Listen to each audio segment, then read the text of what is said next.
จินป้องขนมกินขนมบ่ฮะโยบ่พอเอาเพิ่นเอาไปเต็มขันใจหันมืดเยือนยานทำลายเฮาโอ้บ่ยานเหรอเขาเพื่อนดาวนี่คือกินมูลอะไรนี่ก็เข้าเขาว่าหันนี่แหละเจ้าเฮจับใส่วิวหันคางทุกทรมานเป้าหันนี่นมค่ะอันโอ้เอากินขนมอ่ะอยากกินข้าวนมอ่ะแม่นั่นตัดเฮาลังควยเฮาบ่กินละขนมบ่ดีบ่อายบ่ใส่ชมบ่ดีพี่เฮ็ดนั่นเอาเงินบ้านเลยบ่เอ้าบ่กินเด้อนี่ขนมเปลี่ยนเอาไปนี่400ล้านท่านเจ้าเนาะกินได้บ่กินบ่กินบ่กินไอ้เจ้าแบ่งกินเจ้าผิดบ่เอาเจ้าใส่ทรมานใส่ทุกบ่เอาใส่กองผิดเด้ออ้ายเจ้านี่แหละผิดเจ้านี่มอผิดนี่แหละนี่ผู้นี้ให้ทำบุญถ้าเจ้ากินพุ่นเอาไว้มันบ่เอายันตกใจเฮาเอาไว้ท่านเจ้านี่แล้วเปลี่ยนเฮาไปอันเจ้าอย่ามันแล้วพี่ค่อยล้มเจ้าพี่ตกใจเฮาเอาไปสิขอล้มนี่ลมพระจางที่รักนี่เฮาเข้านี่มันเป็นอะไรตะกี้นะตะกี้คนดีๆอยู่บ่ก็เป็นคนดีเป็นสาวงามเนี่ยโอ้ตกใจเฮาว้าวกันเป็นเจ้าเพลงนี่เฮาตาติดกองนี่คิดเด้อกองคิดเอาขนมนี่คิดเอาไว้ติดกองนี่คิดนี่แหละมามีอัดป้องอย่ามันเอาไว้พี่เจ้าเอาไว้กินพี่เจ้าเอาไว้กินมันสิไปทิพย์มานี่ขอถามมื้อนึงมานี่ตะกี้เป็นอะไรเหรอ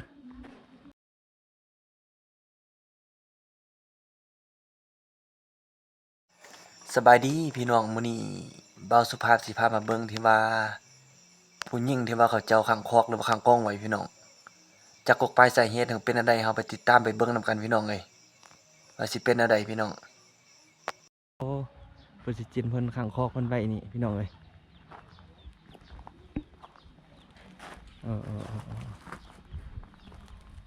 จินป้องขนมกินขนมบ่ฮะโยบ่พอเอาเพิ่นเอาไปเต็มขันใจหันมืดเยือนยานทำลายเฮาโอ้บ่ยานเหรอเขาเพื่อนดาวนี่คือกินมูลอะไรนี่ก็เข้าเขาว่าหันนี่แหละเจ้าเฮจับใส่วิวหันคางทุกทรมานเป้าหันนี่นมค่ะอันโอ้เอากินขนมอ่ะอยากกินข้าวนมอ่ะแม่นั่นตัดเฮาลังควยเฮา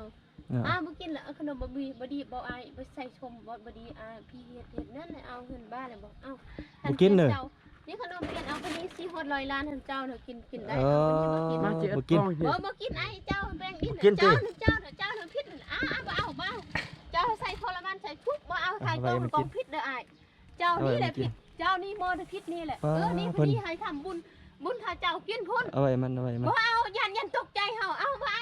ท่านเจ้านี่แล้วเปลี่ยนเฮาไปอันเจ้าอย่ามันแล้วพี่ค่อยล้มเจ้าพี่ตกใจเฮาเอาไปสิขอล้มนี่ลมพระจางที่รักนี่เฮาเข้านี่มันเป็นอะไรตะกี้นะตะกี้คนดีๆอยู่บ่ก็เป็นคนดีเป็นสาวงามเนี่ยโอ้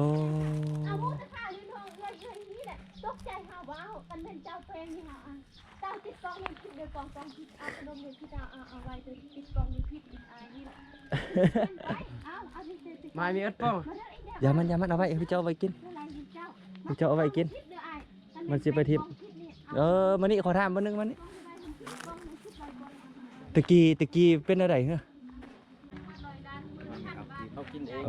ถือว่าเป็นหลายปีแล้วเนาะเป็นหลายปีไปหลายปีแล้ว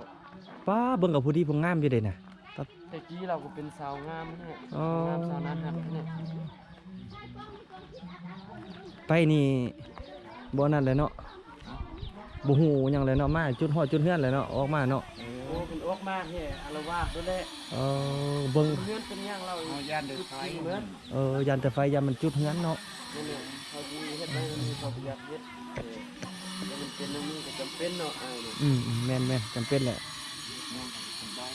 อันมีไทยสปีอันผู้นึงซะนี่เป็นผู้ชายตอนเป็นเบาดีอยู่ซื้อบักเส้นนะซื้อบักเส้นแล้วมันก็เป็นนั่นนี่แหละแต่ฮักมันบ่ให้นั่นนี้แต่ว่าเวลาปล่อยมันแล้วมันลักก้นเครื่องพับพอทับเพื่อนเขาอันนั้นลูกไทยมันละเป็นอันนั้นน่ะ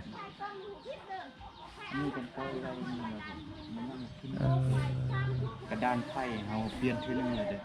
ยันไฟซอกไฟซอดมันเนาะเราดึงยึดจับมันเนาะจับเลย ก็เออได้บ่ได้ เบิ่งพี่น้องจมผู้เดียวอยู่พุ่นพี่น้องเอ้ยเพิ่นตะกี้ก็ว่าเป็นสาวงามอยู่แต่ว่าเพิ่นมาเสียสติในประมาณปีป้ายนี่แหละพี่น้องก็เป็นตาไอ้ต้นเนาะยังเป็นแสเป็นสาวยังผู้ดีผู้งามอยู่เลยเนาะ ใส่คุกเมือง โอ้ใส่กับบอดี้เด้อยู่ลาวมันบ่มียาปัวคืออยู่ไทยนะอยู่ไทยมีสูตรปัว น้องเมียไทยเนี่ย เออ น้องนี่ โอ้ เพื่อนมันยังก็เรา ตะกี้มันเป็นนี่มันผู้มีผู้กุ้มมันบ่ฮะมีบ่มีผู้กุ้มมันบ่บ่มีติ ตั้งเป็นเส้นนะ อ๋อต้องเป็นเส้นมันอ๋อถ้ามีผู้กุ้มผู้เอ้ยมันน่ะเสียเส้นได้ให้บ้านค่อยเคยเป็นได้ ตั้งเป็นเส้นตั้งนะเส้นใต้เลย พ่อมันยืนตายพ่อเป็นตาย มันพิษฮีทเจ้าบ่ฮะพวกเจ้าเสื้อถือบ่ฮีทน่ะฮะพวกเจ้าเสื้อถือฮีทมันบ่มันพิษฮีทบ่ฮะบ่ได้ปิ้นได้เปื้อบ้างน่ะ โอ้ย สุดใจแล้วมันบ่ แข้งเลยไปหมดแข้งก็ได้เลยไปเลย อ๋อ อีนี่ เทียบที่ถึงก็เอาหมูเอาไก่ก็โด อยู่อันสปิมีผู้หนึงเป็นผู้ชายเดี๋ยวนี้ตายแล้วก็ออกมาแล้วเลาะลักเครื่องลักของทับพันทับนี่ผู้อื่น ไฟก็เบิ่ง ได้เปลี่ยน ทำที่ตึงไปขายเครื่อง